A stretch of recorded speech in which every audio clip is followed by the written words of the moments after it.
Bismillahirrahmanirrahim. Elhamdülillahi Rabbil alemin. Ve salatu ve selamu ala eşrafil enbiya'i vel mursalin. Nebiyina Muhammedin ve ala alihi ve sahbihi ecma'in. Rabbi şrah li sadri ve yessir li emri ve ahlul uqdeten min lisani yefkahu kavli. Allahümme allimna ma yenfa'una ve enfa'na bima allamtana ve zidna ilma. Allahümme la sehle illa ma cealtehu sehle ve ente tec'alul hazne iza şi'te sehle. Amma ba'd. Əziz müsəlmanlar, bugün yeni kitabın tədrisinə başlayacaq. Bu kitab digər kitablar kimi çox mühüm olan kitablardandır və çox mühüm bir mövzu bu kitabda zikr olunmuşdur.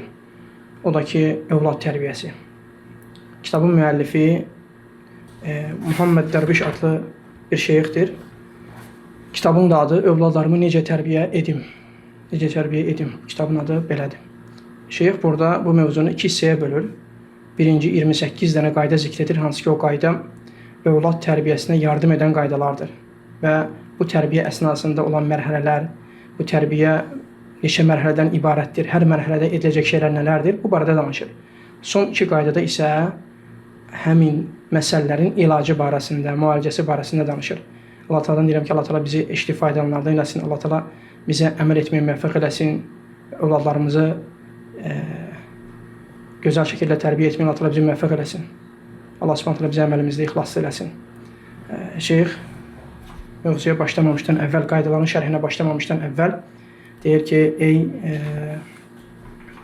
tərbiyəçi ana və yaxud da ata, bil ki, sənin əldə etdiyin, sahib olduğun neymətlər içərisində, dinindən sonra sahib olduğun şeylər içərisində ən əzəmətli neymət övladlarındır. Ən əzəmətli neymət övladlarındır dinindən sonra. Və sənin üçün deyilsən, xoşbəxtçiliyinin ən əzəmətli səbəblərindən biri də övladlarındır. Və həmçinin bədbəxtçiliyinin ən əzəmətli səbəblərindən biri də sənin övladlarındır. Əgər sənin övladların islah olarsa, doğru yol üzərində olarsa, deyir ki, sən rahatçılıq taparsan və həmçinin ümidlərin çin olar, həyatın aydın olar və rahat şəkildə yaşayarsan bu dünyada. Əgər sənin övladların fəsada uğrayarsa, övladların azğınlığa düşərsə, islah olmazlarsa, həqiqətən deyir, sənin yaşayışın pozular və dərd, qədər və qəm-qüssə içərisində yaşayarsan. Necə ki, Allah Subhanahu taala övladları öz kitabında sənin bir sərvətin kimi adlandırmışdır. Hansı ki, o insanın əldə etdiyi ən əzəmətli sərvətlərdən bir sərvətdir, dinindən sonra olan. Ən əzəmətli sahib olduğu şeylərdən birisidir. Necə ki, Allah Teala öz kitabında deyir ki, Euzubillahimineşşeytanirracim, Əl-məlu vəl-bənunə zinətul həyatid dünya. Həqiqətən mal və övladlar bu dünya həyatının zinətlərindəndir. Sonra şeyx davam edərək deyir ki, mən övlad tərbiyəsində, övlad tərbiyə edib bu işdə müvəffəq olan insanların həyat tərzinə baxdığım zaman gördüm ki, onlarda 4 şey cəm olunmuşdur. Əgər biz də övladımızı tərbiyə etdiyimiz zaman gözəl şəkildə tərbiyə etmək istəyiriksə, çalışıb bu 4 şeyi özümüzdə cəm etməyə çalışmalıyıq. Bu 4 şeyi özümüzdə cəm etməyə çalışmalıyıq. Bunlardan birincisidir ki, şeyx deyir ki, mən onların həyatına baxdığım zaman, o tərbiyəçilərin, xeyrin müvəffəq olan tərbiyəçilərin həyatına baxdığım zaman, birinci gördüm ki, o əl-hubbu vəl-izharu ləhum. Yəni, onlarda uşaqlara qarşı olan sevgi və o sevgini onlara izhar eləmək var idi. O sevgini izhar eləmək və onlara gözəl, sevgiyə dəalət edən kəlmələri uşaqlarını eşitdirərdilər. O kəlmələrlə onlara səslənərdilər. Və həmçinin ikinci əsas səbəblərdən birisi də nə idi? Onlara ehtiram etmələri, onları daim həvəsləndirmək, onları daim tərifləmək, sənə etmək. Yəni, valideynlər uşaqlarını belə edərdilər, deyir. Və həmçinin onlara özgüvən vermək. Və həmçinin üçüncü, onların istifadə etdiyi şeylərdən üçüncüsü nə idi? Deyir ki, onları ikram etmək, onları daim yaxşı şeylərə rəğbətləndirmək, hansı ki, o şeylər ki, onların ağılları çərçivəsində olan şeylər olsun. Və dördüncüsü də onlarla, övladlarla da dostları ilə dost kimi müamilə etmək.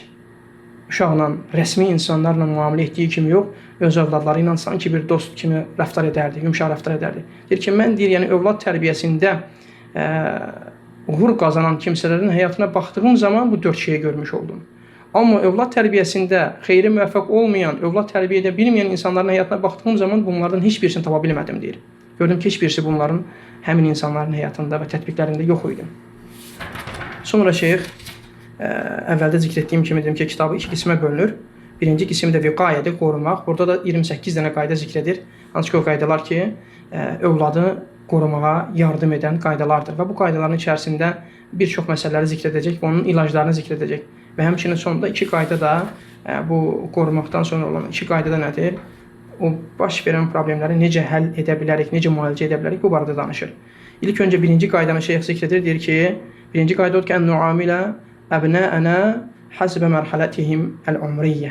Deyir ki, övladlarımızla onların yaşlarına uyğun mərhələdə müamilə edək. Yəni, yaş mərhələsi hansı mərhələdirsə, onu uyğun şəkildə müamilə edək.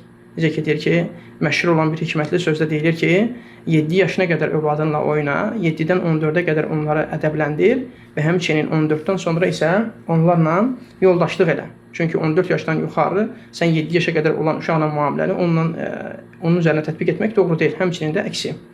7 yaşa qədər uşağın vaxtı oynamaq, əylənmək vaxtıdır. Və sən də o mərhələdə onu uyğun şəkildə onu tərbiyələndirməlisən. Və burada şeyx deyir ki, uşaq tərbiyə məsələsində 3 mərhələdən keçir. 3 mərhələdən keçir və hər bir mərhələnin də özünə xas olan tərbiyə metodikası və üslubu vardır. Birinci mərhələ hansıdır? Yəni 7 yaşına qədər olan mərhələsi. Uşağın 7 yaşına qədər olan mərhələ birinci mərhələdir. Şeyx deyir ki, orada həmin mərhələ onun oynayan, yəni əylənən bir vaxtıdır. O mərhələdə də uşağı vurmağa və onu hər hansısa bir şeylərdən məhrum eləməyə insan can atmamalıdır. Əgər hər hansısa bir şeydən məhrum edəcəksə valideyn, onun əvəzində ona əvəz edəcək gözəl şeyləri ona təqdim eləməlidir. Ona verməlidir. Əgər məhrum edəcəksə. Və bu yaş həddində də vuraraq tərbiyələndirilməməlidir uşaq. Bu düzgün, yəni tərbiyə üslubu deyildir. Sonra deyir ki, baxsaq görsək ki, yəni bu məsələdə bizim ən gözəl örnəyimiz kimdir? Peyğəmbərimiz sallallahu aleyhi və səlləm. Peyğəmbər sallallahu aleyhi və səlləmin həyatına baxdığımız zaman deyir ki, Peyğəmbər sallallahu aleyhi və səlləm uşaqlarla deyir, uşaqları əzizləyərdi, uşaqlarla əylənərdi, onlarla oynayardı, onlarla sevgi ilə, rəhmətlə, şəfqətlə müamilə edərdi. Rəsmi insanlarla edilən müamilə kimi müamilə etməzdi, aqressiv müamilə etməzdi. Həmçinin Peyğəmbər sallallahu aleyhi və səlləmin deyir, həyatına baxdığımız zaman görürük ki, Peyğəmbər sallallahu aleyhi və səlləm Həsən ibn Alini öpür. Onun yanında sahabələrdən biri olur. Hansı ki, Həsən ibn Ali onda balaca bir uşaq idi. Sahabələrdən biri olur. Aqra ibn Habis adlı bir sahabə. Peyğəmbər s.ə.v bu əməlinə baxıb deyir ki, mənim 10 dənə övladım var, mən onlardan heç birisini öpməmişəm. Peyğəmbər s.ə.v həmin sahabəyə təəccüblə baxır, təəccüb baxışı ilə baxır və deyir ki, mən la yərhamu la yurham. Rəhm etməyənə rəhm olunmaz. Həmçinin Peyğəmbər s.ə.v bəzi hallarda, yəni hətta ibadətdə olsa da belə yenə uşaqlarla olan müamilə, uşaqlara qarşı olan qayğını tərk etməzdi. Hətta ibadətin içərisində olsa belə onların yeni ehtiyaclarını ödəyərdi. Onların istədiyi şeyləri onlara verməyə çalışardı. Necə ki, Peyğəmbər s.ə.v günlərin bir günü məsciddə namaza çıxır, zöhr namazı və yaxud da əsr namazına. O da ki, qucağında Peyğəmbər s.ə.v Həsəni və yaxud da Hüseyin radiyallahu anhu qucağında götürərək namaza gəlir. Namaza başlayırlar. Namaza başlayan vaxtı Peyğəmbər s.ə.v uşağı yanına qoyur və təkbir edib namaza başlayır. Səcdə əsnasında Peyğəmbər s.ə.v səcdədən gec qalxır. Sahabələr deyir ki, namazdan sonra Allah Rasulü, sən səcdəni uzatdın, çox uzatdın. Biz elə zənn etdik ki, hər hansısa bir şey baş verib və yaxud da ki, sənə vəhi nazil olur. Peyğəmbər s.ə.v deyir ki, bunlardan heç birisi baş verməmişdir. Sadəcə, mənim bu övladım, yəni nəvəsini göstərir. Yəni, səcdədəykən mənim kürəyimə çıxmışdı. Mən də istəmədim ki, o kürəyimdə oynadığı zaman onun oyununu yarımçıq tərk edərək səcdədən qalxım. Gözlədim ki, hətta öz oynasın, öz ehtiyacını ödəsin, qutarsın, ondan sonra səcdədən qalxım. Həqiqətən bu da Peyğəmbər s.ə.v-in uşaqlara qarşı olan rəhmətinin, şəfqətinin açıq-aşkar bariz nümunələrindən birisidir. Onlarla necə müamilə etmək lazımdır, onu göstərir Peyğəmbər s.ə.v. Həmçinin Peyğəmbər s.ə.v günlərin bir günü qız nəvəsini, Umaməni götürüb namaza gəlir, namaza çıxır. Peyğəmbər s.ə.v qiyamda olan vaxtı onu qucağında saxlayardı. Rükü etdikdə, səcdə isə qoyardı yanına. Və Hafiz ibn Həcər rahimehullah bu qissədən fayda olaraq çıxarıb deyir ki, bu da deyir Peyğəmbər s.ə.v-in Umaməyə olan rəhmətinin, şəfqətinin açıq-aşkar bariz nümunəsidir. Beləcə uşağa qarşı gör necə şəfqətli, necə rəhmətli idi. Yəni namazda, qiyamda olduğu vaxt qucağında götürüb saxlayar, səcdə və rükü etdiyi zaman isə qoyardı. Qorxardı ki, birdən rükü edəndə əlindən yıxılıb eləyər, ona görə qoyardı yanına. Və uşaq da ki, Peyğəmbər sallallahu aleyhi və səlləmə elə bağlanmışdı ki, deyir, hətta az bir müddət yerə qoymağına baxmayaraq yerdə dayanmaq istəmirdi. İstəyirdi ki, Peyğəmbər sallallahu aleyhi və səlləm yenə onu götürsün öz qucağına. Peyğəmbər sallallahu aleyhi və səlləm onu götürsün. Bu halda da deyir, iki şey baş verir. Bir, sənin namaza diqqət yetirməyin, xuşunu cəm etməyin, xuşuya diqqət yetirməyin. İkincisi də ki, uşağın ehtiyacını ödəmək, uşağı qucağına götürmək, uşağın nə də olmasa insan uşağı qucağına götürəndə, yəni fikirdə bir balaca dağınıqlıq olur. Xuşuya tam dəqiq diqqət yetirə bilmir insan. Bu halda Peyğəmbər sallallahu aleyhi və səlləm ikinciyə daha çox önəm verdi. Yəni uşağı qırağa qoymadı, əksinə uşağı qucağına götürüb namazı yenə ilə davam edirdi. İbn Hüseymin rahimehullah həmçinin deyir ki, bu da deyir Peyğəmbər sallallahu aleyhi və səlləmin həmin uşağa qarşı olan sevgisinin, rəhmətinin, lütfünün nə qədər geniş olmasını göstərir.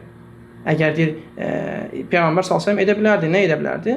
Həyat yoldaşlarından birinə, Ayşə anamıza deyərdi ki, bu uşağı saxlayın, mən namazı bitirdikdən sonra sizdən götürəcəm. Amma bunu etmədi. Əksinə Peyğəmbər s.ə.v namazda ikən, namazda olsa da belə yenə də onu yanından qırağa qoymazdı. Yəni, bu da Peyğəmbər s.ə.v uşaqlara bağlılığı, uşaqlara qarşı olan mehriban rəftarı, onlara qarşı olan rəhməti, sevgisi, şəfqəti, hər şeyi özündə əhatə etmiş olur.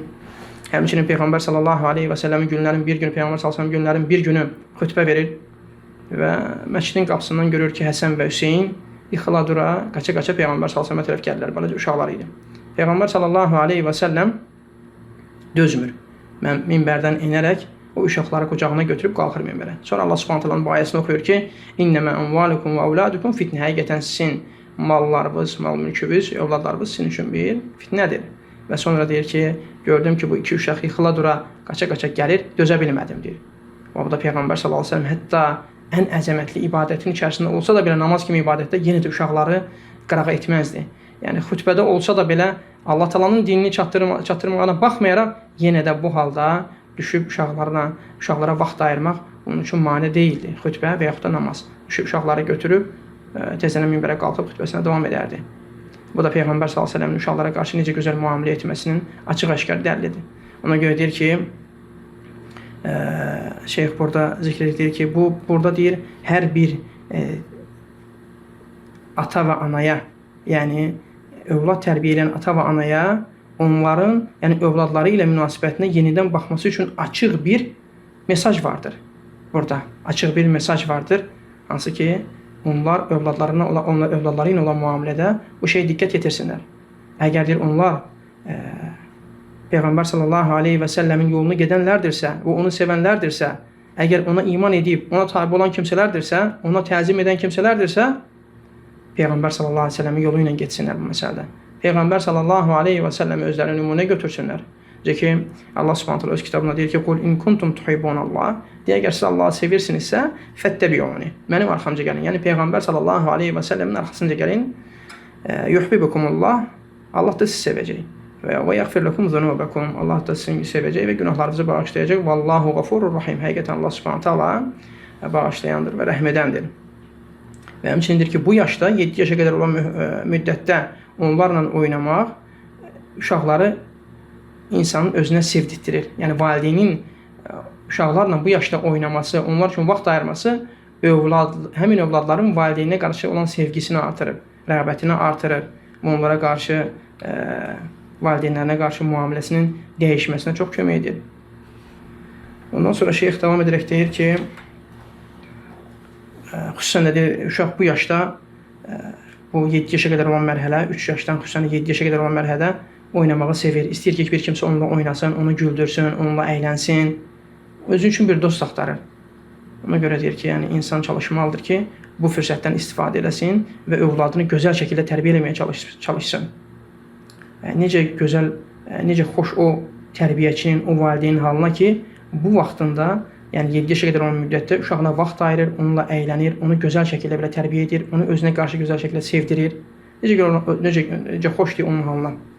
Çünki deyir, əksər valideynlərin həyatına baxdığımız zaman onlar ki, bu yaş mərhələsində, 7 yaşa qədər olan mərhələdə bu cür tərbiyə verməkdən uzaq qaldıqlarına görə uşaqlar böyündükdə də uşaqlarda həmin valideynlərə qarşı isnəşmə, onlara qarşı sevgi, onlara qarşı olan rəğbət elə də güclü olmur, elə də möhkəm olmur deyir. Valideynlər o yaşdan sonra istəsələr ki, övladlarını əvvəlki daha gözəl üslubda tərbiyə eləməyə çalışsınlar, valideynlərdə də həminçilik rəğbət olunur ki, tezdən onu uşaqları o cür tərbiyə edə bilsinlər. Ona görə bu yaş həddi çox mühüm olan yaş bir həddidir. 7 yaşa qədər olan vaxt. Yəni uşaqların oynadığı, əyləndiyi bir vaxt, orada valideynin üzərinə böyük məsuliyyətlər düşür. Yəni bu yaşda sən necə tərbiyənin nə forma qoydunsa, böyüyəndə də o forma bəhrəsini görəcəksən Allahın müvəffəqiyyəti ilə. Həmçinin də şeyx deyir ki, bu məsələlərdən biri də valideynlərin uzaq durması, çəkinməsi tələb olunan şeylərdən, vacib olan şeylərdən birisi də budur ki, yəni uşaqları qorxuzmasınlar, uşaqları qəm-qüssəyə, hüznə səbəb edəcək şeyləri baş verməsinə, yəni səbəb olmasınlar. Onlardan birisi də ki, ana və ata arasında olan ixtilaflar. Ana və ata arasında olan ixtilafları uşaqların yanında etməmələri. Çünki onların yanında olan ixtilaflar, valideyn arasında olan ixtilaf, söz-söhbət, xüsusən də beləcə uşaqların yanında olarsa, onlara çox pis təsir edəcək. Və həmçinin onlara hər hansısa bir şeydən çəkindirdiyin zaman, hər hansısa bir vahmi olan bir şeylərdən, xəyal olan bir şeylərdən onları qorxuzmaq doğru deyil. Misal üçün, demək ki, bax, qulaq asmasan, cin gələcək, belə eləyəcək və yaxud da ki, oğru gəlib səni aparacaq və yaxud da digər qorxuzacaq şeylərdən istifadə eləməməlidir valideyn. Çünki bu uşağın tərbiyəsinə çox pis təsir edir. Və sonra şeyx deyir ki, bu yaş həddi 7 yaşa qədər olan vaxtda ləbuddir ki, uşaqlardan bəzi hərəkətlər baş versin. Ondan qaçış yoxdur. Bu hərəkətlər baş verəcək bir çox uşaqlarda. O uşaqlar ki, yəni sağlam uşaqlar. Bu hərəkətlər baş verdiyi zaman müamilə necə olmalıdır, necə tərbiyə olunmalıdır uşaqlara, necə müamilə olunmalıdır, necə gözəl şəkildə onları daha doğru olan şeyə yönəltməliyik. Orada şeyx onu zikr edir. Deyir ki, bu yaş həddində birinci onlardan ən çox baş verən şeylər nədir? Kəsrətul harakə və adamul istiqrar. Yəni çox hərəkət etmələri və bir yerdə dincləyəməmələri. Bu birinci mərhələ. Bu yaş həddində bu olacaq, qaçış yoxdur. Yəni bu yaş həddində olan uşaqdan sən başqa şey gözləmə. Uşaq əgər sağlamdırsa, bir yerdə dayanmayacaq, çox hərəkət edəcək, bir yerdə dinc durmayacaq. Bir yerdə, yəni uzun müddət sən bir yerə qoysan ki, bir qıraq orada dursun, yəni uzun müddət orada dayana bilməyəcək. Bu da deyir ki, yəni uşağın bu yaş həddində çox oynamasını sevməsinə görədir. Əksinə, uşağın bu yaş həddində yəni belə çox oynaması, atılıb düşməsi, əylənməsi onun böyüdüyü zaman təcrübələrinə və həmçinin zəkasının artmasına səbəb olan şeylərdən birisi də budur. Səbəb olan şeylərdən birisidir bu. Yəni uşaq vaxtı çox atılıb düşməsi, oynaması, dincləyənməması böyüyəndə də onun təcrübəsinə və həmçinin də zəkasının artmasına çox kömək edir, şeyx deyir. Və həmçinin sən baxsan görsən ki, onun əksi olan uşağa, yəni hara qoyursan orada sakit durur. Uşaqlar çox vaxtıdır, yəni görürsən ki, normal olmayan uşaqlar olur. Az bir qisim istisna. Əksər halda belə görürsən ki, uşaqlarda hər hansısa belə uşaqların çoxunda görürsən ki, hər hansısa bir çatışmamazlıq olur. Hər hansısa bir çatışmayan tərəf olur ki, yəni onlar bu yaş həddində ondan tələb olunan şey onda baş vermir uşaqda. Bu da ki, deyir, böyüyən vaxtı görürsən ki, çox vaxtı nə baş verir belə uşaqlarda? Daxildə sıxılmaq, özünə qapanmaq, cəmiyyətə qarışmamaq. Bu da ki, yəni normal hal deyil. Ona görə də deyir, yəni bu yaş həddində onlardan çoxlu əylənmək, hərəkət, bu şeylər baş verəcək və onları biz deyir, necə tərbiyə etməliyik? Şübhəsiz ki, deyir, burada deyir, bəzi şeylər var ki, bu mərhələdə biz onları gözəl şəkildə tərbiyə edib, gözəl şəkildə istiqamətləndirə bilərik doğru olan şeyə. Onlardan birisi də nədir? Ana, xüsusən də ana bu vaxtı ev işləri gördüyü zaman o boş vaxtını həmin uşağına ayırsın. Ev işlərini, boş vaxtını uşağına ayırsın. Yəni həmin ev işlərində sanki onu da o işlərə şərik eləməyə çalışsın. Xırda bir şeylər olsa belə. Çünki insanın təbiəti elədir ki, deyir, insan nəfsi elədir ki, insan nəfsi daim asiliyi sevir. Ya sən onu itaətlə məşğul edəcəksən, ya da ki, o asiliyə yönələcək. Bu böyüklərə aiddir. Kiçiklərdə də elədir ki, kiçikdəki onun bədəndə rəğbət var, istək var, enerji var. O enerjini harasa boşaltmalıdır. Harasa getməlidir o enerji. Əgər faydalı bir şey yönəltməsən o uşaqsan, o faydasız şeylərdə o enerjisini tükətəcək. Ona görə valideyn evdə olduğu zaman ev işlərini görsə də belə yenə də uşağına nəzarət eləməlidir və o elə bir şeylərə yönəltməlidir ki, uşaq o enerjini fayda verən şeylərdə tükətsin. Və həmçinin ikincisi, uşağı belə halda uşağı tərbiyə etməyə kömək edən şeylərdən birisi də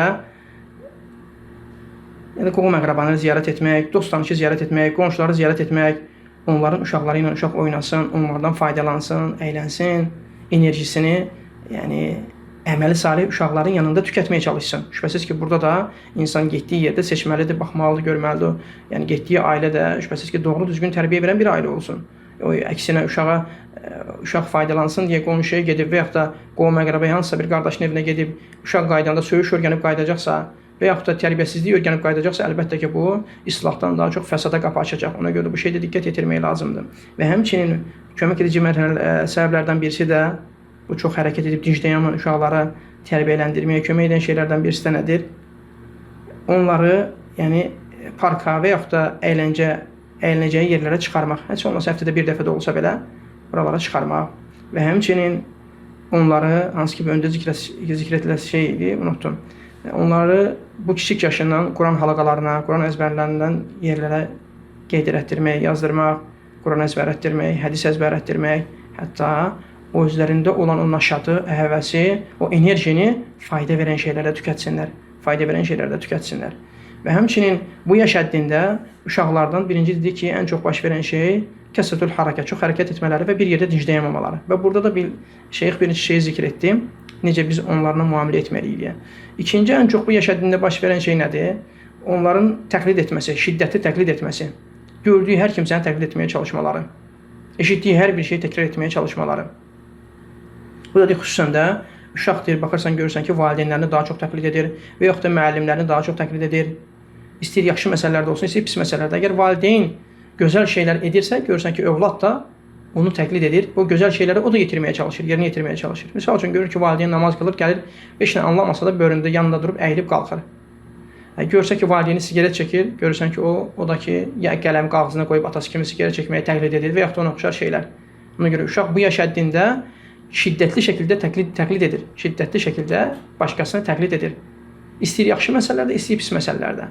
Valideynin üzərinə vacib olan da bu məsələlərdə, yəni bu yaşdakı uşaqların yanında bu şeylərə diqqət yetirmələridir. Və şeyx deyir ki, bu halda belə bir halda biz necə edə bilərik ki, onlar yaxşı şeyi təqlid etsinlər, gözəl şeyləri təqlid etsinlər, gözəl şeyləri örnək götürsünlər. Nə edə bilərik? Deyir ki, bir neçə şey zikr edir. Onlardan birincisi deyir ki, onlara səhabələrin və salih kimsələrin və həmçinin alimlərin hekayələrini danışmaq. Bu hekayələri onlara danışaq ki, hətta onlar bu hekayələri eşidərək o kimsələrin, o hekayədə zikr olunan kimsələri özlərini örnək götürməyə çalışsınlar. Təqlid edəcəksə, elə kimsələri təqlid etsinlər. Peyğəmbər s.ə.v-i təqlid etsinlər. Səhabələri gözəl əməldə təqlid etsinlər. Və salih kimsələri təqlid etsinlər. Çünki zaten bu yaş həddi onun təqlid etdiyi yaş həddidir. Burada biz necə istifadə etməliyik? Gözəl şeyləri onlara danışaraq, gözəl qıssaları, dahi kimsələrin həyatını Peyğəmbər s.ə.v-in, səhabələrin, tabinlərin və həmçinin sələf salihin alimlərinin qıssalarını onlara danışaraq sövq eləməyə çalışmalıdır ki, uşaqları əgər təqlid edəcəksə, bu kimsələri təqlid etsinlər. Və həmçinin hər bir yaxşı olan məsələdə onlarla yoldaşlıq eləmək, onları məscidə aparmaq olsun və həmçinin salih kimsələri ziyarət etdiyimiz zaman onları da özümüzdən götürmək, hətta onların ədəbindən, əxlaqından təsirlənsin deyə. Təqlid edəcəksə, belə kimsələri təqlid etsin. Təqlid edəcəksə, məscidə getməyi təqlid etsin. Futbol oynamaq və digər şeylərdə gedib kompüter salonlarında, zətdə bir yerlərə gedib vaxtlarını keçirməyi yox. Təqlid edəcəksə, özünə bir şeyə adət götürəcəksə, belə şeylərə adət götürsün. Və həmçinin onları televizyonun qabağında və yaxud da telefonun qabağında çox oturmaqdan çəkindirməliyik. Bir çox valideynlər görürsən ki, deyir ki, açır bir multfilmi qoyur, deyir ki, gedib öz işimlə məşğul olum, bu başı qarışsın. Yox, doğru deyil. Doğru deyil. Uşaq da balacalıqdan belə multfilmlərə, belə seriallara baxmağa öyrənərsə, əlbəttə böyüyəndə də böyük fayda əldə etmək olmayacaq o uşaqdan. Və bu şeyləri tərk edə bilməyəcək uşaq, tərk edə bilməyəcək və doğru düzgün şəkildə valideyn tərbiyə etmək istəsə də tərbiyə edə bilməyəcək. Və uşaqdan elə bir şeylər eşidəcək ki, özü təəccüblənəcək ki, görürsən bunları hardan öyrənib. Yəni öyrəndiyi əsaslı yer haradır? Valideynin öz səbəbi ilə baxdığı o multfilmlər, baxdığı o seriallar və digər ona oxşar şeylər. Ona görə valideyn bu şeylərə diqqət yetirməlidir. Əgər televizorun qabağında uşaq oturub nəyəsə baxacaqsa, telefonda hər hansısa bir şey baxacaqsa, yəni xeyirli olan bir şeylərə baxsın. Xeyirli olan bir şeylərə baxsın. Məsələn, multfilmlər hansı ki, dindən bəhs edən, dindən danışan multfilmlər var. Peyğəmbərlərin həyatlarından, səhabələrin həyatından. Belə multfilmlərə baxdırsın, belə multfilmlərə sövq eləsin uşaqları. Hətta faydalansın uşaq, yəni korlanmasın bu yaş həddində.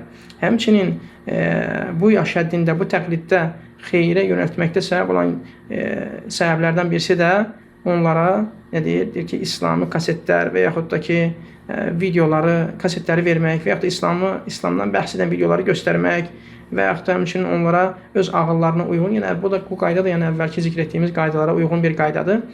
Deyir ki, onların ağıllarına uyğun hekayələri seçib onları ona qulaq asdırtdırmaq ki, onlara baxdırmaq ki, hətta o şeylərdən ibrət alsın. Və həmçinin şeyx deyir ki, bu yaş həddində 7 yaşa qədər olan müddətdə uşaqlarda ən çox baş verdiyi şeylərdən birisi də üçüncü nədir? İnadkarlıq. İnadkarlıq. Bu yaş həddində uşaqlar olduqca inadkar olurlar. Yəni burada inadkarlıqla bu yaş həddində uşaq seçilir. Ona görə də biz bundan təəccüblənməməliyik. Uşağı inadkarlıqda və yaxud da ki, başqa bir şeylə yəni onu ittiham etməyə ehtiyac yoxdur. Zaten bu yaş həddi onun həmin o yaş həddidir, inadkarlıq olan yaş həddidir. Əksinə biz uşağı necə tərbiyə etməliyik belə halda? Əgər pis şeylərdə inadkarlıq edirsə, o pis şeylərdə inadkarlıq etməyin fəsadlarını örgədəcək qıssaları onlara çatdıraraq o şeylərdən çəkindirməyə çalışmalıyıq ki, hətta əgər onlar inadkarlıq edəcəklərsə, gözəl şeylərdə inadkarlıq eləsinlər, pis şeylərdə yox. Məsəl üçün, bax, şeytanın inadkarlığı, misal olaraq demək olar ki, bax, şeytan inadkarlıq elədi, Allah Subhanahu asi oldu, Allah təala ona qəzəbləndi, Allah təala onu cəhənnəmə atdı. Ona görə belə qadağan olan şeylərdə, pis olan şeylərdə inadkarlıq eləmək doğru deyil. Bu yaraşmaz, Allahın qəzəbinə aparan şeylərdəndir, müsəlmana yaraşmayan əməllərdəndir. Belə gözəl şeylərlə uşaqları yavaş-yavaş çatdırmağa çalışmalıyıq ki, 1, 2, 3 belə yavaş-yavaş o dərk edəcək, başa düşəcək. Yəni, heç kim deməsin ki, uşaq nə qanır elə şeylər? Yox, əksinə uşaq qanır. O gördüyünə varsa onu götürür. Yaxşı olsun, pis olsun. Və indidən onun beyninə belə bir şeyləri biz əkməyə çalışsaq, müəyyən vaxt sonra onun bəhrəsini görəcək Allahın müvəffəqiyyəti ilə. Ona görə bu şey olduqca diqqət yetirmək lazımdır. Diqqət yetirmək lazımdır. Məsələn, inadkarlıqdan birisi uşağın məsələn təmizliyə riayət etməməsi. Məsələn, axşam yatağa girdiyi zaman şeyx deyir ki, əgər görsən ki, uşaq deyir, bulaşıq ayaqlarla, yəni ayağı çirkli şəkildə, əlləri çirkli şəkildə gəlib yerinə uzanırsa, onun üstünə qışqır bağır salmaq, böyüyü tərbiyələndirən kimi tərbiyələndirmək, böyüyü qınayan kimi qınamaq belə lazım deyildir. Əksinə, gözəl şəkildə onu başa salmaq ki, bax, bu müsəlmanın ədəbinə, əxlaqına yaraşan şey deyil. Dinimiz bizdən təmizliyi tələb edir, təmizlik özü imandandır və onu gözəl şəkildə bu şey, onun əksi olan şeylərə sövq elətdirmək lazımdır. Əksinə onun üzərinə qışqırmaq, bağırmaq, vurmaq yox. Bu onun əksinə inadını artıracaq. Fayda olmayacaq, inadını artıracaq. Həmçinin şeyx deyir ki, bu yaş həddində ən çox baş verən şeylərdən birisi də uşaqda nədir? Ədəmut təməyyüz. Ədəmut təmyiz beynəl xatay və savab. Deyir ki, doğru ilə yanlış arasını ayıra bilməmək. Bu 7 yaşa qədər olan vaxtda uşağın doğru ilə yanlışın arasını ayıra bilməyən, ayırt edə bilməyən bir yaş həddidir. Ona görə görürsən ki, uşaq bu yaşda da kimin əlində nə görürsə, kimin nə etdiyini görürsə, onu təqlid edir. Məsələn, valideyn götürüb kibritlə qazı yandırırsa, o da onu götürüb təqlid edir. Və yaxud da başqa şeylər, qaynar suya əlini salmaq olsun, və yaxud da yanar isti bir şeyə əlini vurmaq olsun. Bu şeylərdə də belə hallar baş verdiyi zamanda deyir, valideynin üzərinə düşən nədir? Təmkinli olmaq. Böyüyü tərbiyə edən kimi, böyüyü qınayan kimi, böyüyü haqq hesaba çəkən kimi balacanı haqq hesaba çəkmək olmaz, doğru deyil belə. Onda pis təsir buraxacaq o şey.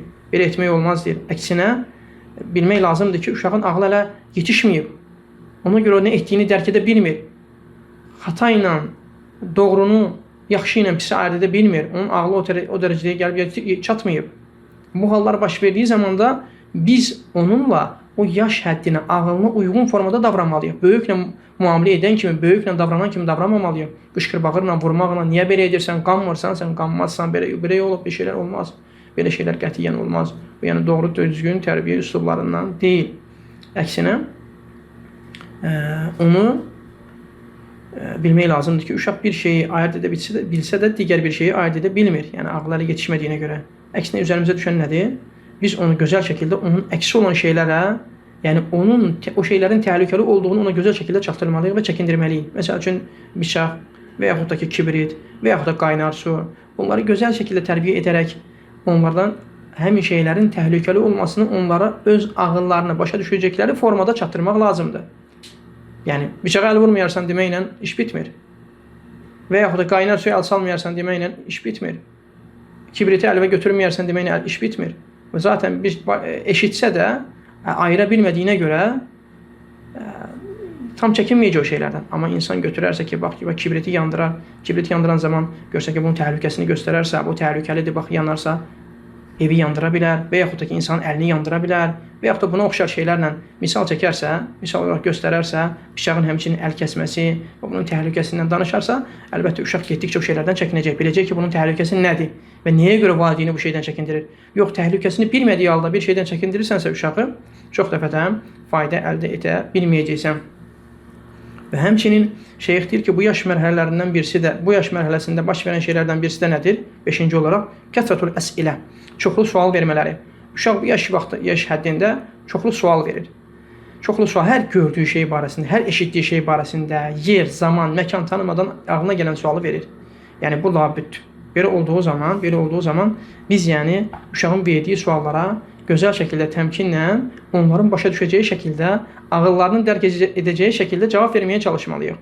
Əksinə, yəni yola vermək yox, onları uzaqlaşdırmaq yox, başa düşdükləri miqdarda, ağıllarının dərk edəcəyi formada onları başa salmağa çalışmalıyıq.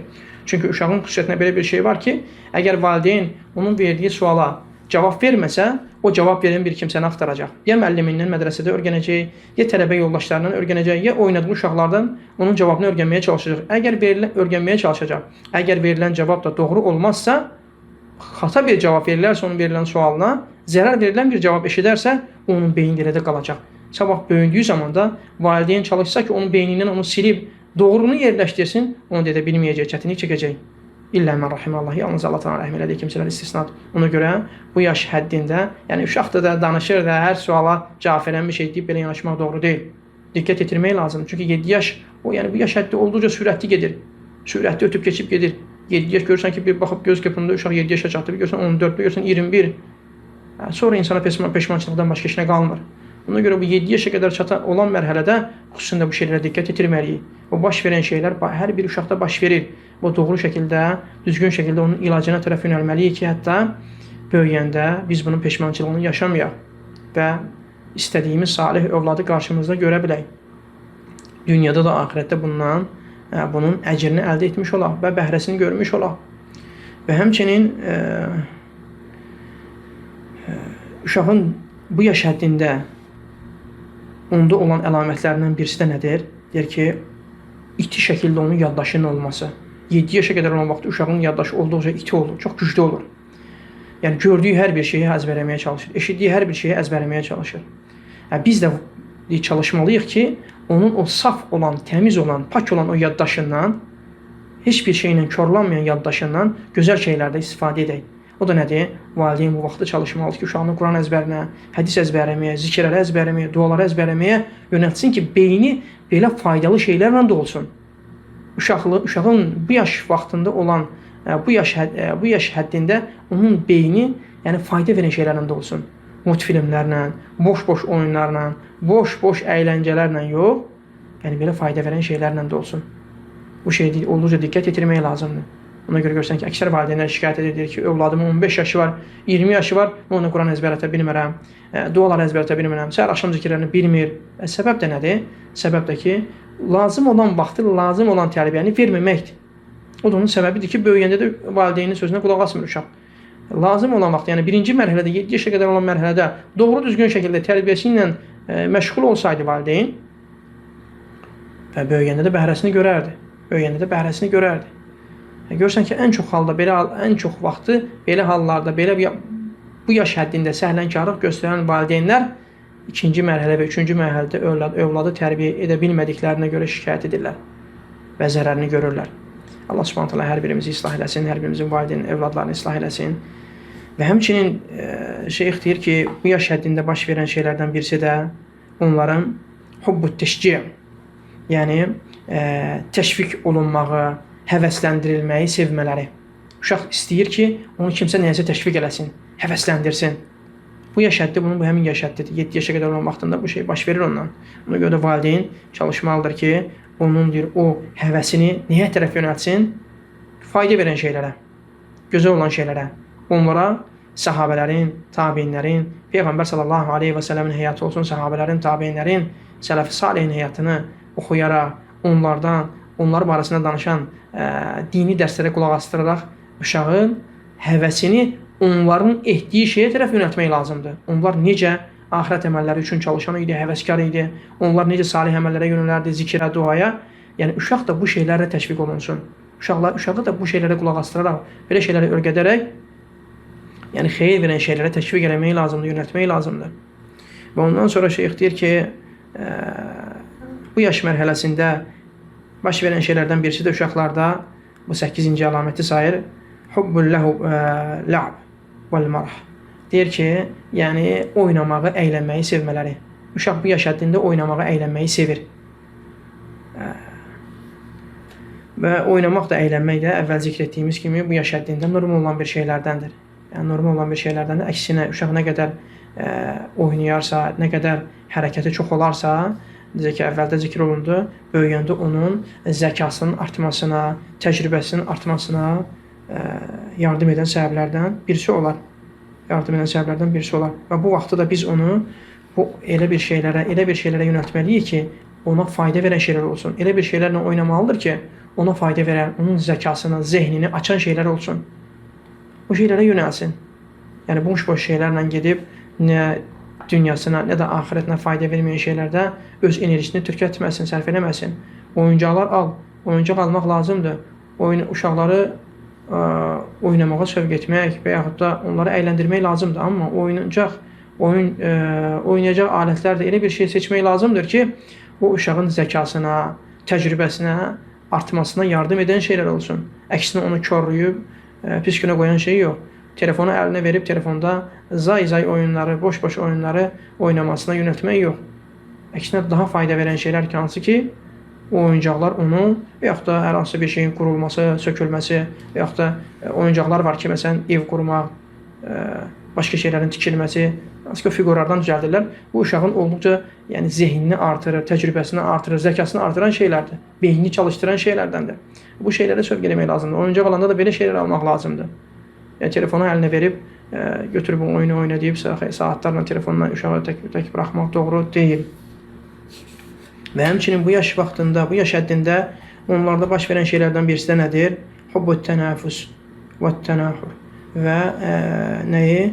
Qarşı durumu olsun, çəkişməyi sevən bir yaş həddidir. Uşaq bu yaş həddində çəkişməyi, yəni hər hansısa bir şeyin qarşı durmaq olsun, tənəffüs olsun, mücadilə eləməyi sevən yaş dövrüdür. 7 yaşa qədər olan vaxtı xüsusən də. Məsələn, belə vaxtı sən uşağı necə tərbiyə edə bilərsən? Şeyx deyir ki, sən uşağı belə vaxtı tərbiyə etməyin ən gözəl üsullardan birisi də deyə bilərsən ki, bax, istəmirəm ki, sən filan məsələlərdə geridə qalasan. Təhsilində və yaxud da riyaziyyat olsun, ədəbiyyatı olsun, hər hansısa bir maddəni oxumaqda olsun və yaxud da ki, Quran əzbəri olsun, digər maddələr olsun. Bu şeylərdə istəmirəm ki, sən geridə qalasan. Bax, filan kəsin uşaqları bu məsələlərdə necə gözəl önə gediblər, necə gözəl Quran əzbərirlər, necə gözəl dərslərini oxuyurlar, səlis danışırlar, gözəl yazırlar. Mən istəyirəm ki, sən onlar kimi olasan, onlardan gözəl olasan, onlardan daha yaxşı olasan və sən çalışsan, bacararsan, onlardan daha yaxşısını edə bilərsən. Belə sözlərlə onları həmin uşaqlarla mübarizəyə salmaq lazımdır, gözəl şəkildə. Yəni o da ki, o həddə gəlib çatmamalıdır ki, uşağın qəlbində onlara qarşı kin, küdurət, düşmənçiliyi aparıb çıxarmasın. Yox, gözəl şəkildə ədəblə nümunə olacaq kimsələri onlara nümunə göstərərək, öz yaş həddində ona uyğun olan kimsələri nümunə göstərərək təşviq eləmək lazımdır ki, əgər mübarizə aparacaqsansa, kiminləsə yarışıb öndə olmağa çalışacaqsansa, belə kimsələrlə yarış, öndə ol. Ondan daha yaxşı oxu, ondan daha yaxşı əzbərə, ondan daha yaxşı bu məsələlərdə önə get. Bu forma, yəni uşağı deyir, yönətmək olar. Və şeyx burada bir neçəsini də zikr edir. İnşallah ki, burada zikr etdiklərimiz Allahın izi ilə kifayət edər. Xülasə olaraq şeyx sonunda deyir ki, bu birinci mərhələnin sonunda, yəni birinci dərs, birinci qayda böyük olduğundan məcbur biz bunu 2 hissəyə böləcək. Bu birinci hissədə biz nəyi götürdük? Birinci mərhələni. Uşağın bildik ki, uşaq 3 mərhələdən keçir böyüyündüyü vaxt. 7 yaşa qədər olan mərhələ, 7-dən 14-ə, 14-dən də 21 yaşa qədər olan mərhələ. Və birinci mərhələsi uşağın 7 yaşa qədər olan mərhələsidir. Və bu dərsdə də biz bu 7 yaşa qədər olan mərhələdən nələr baş verir, bu baş verən şeylərə bizim yönəlmə tərzimiz necə olmalıdır, necə müalicə etməliyik, necə tərbiyələndirməliyik, onlardan danışdıq. Və xülasə olaraq şeyx deyir ki,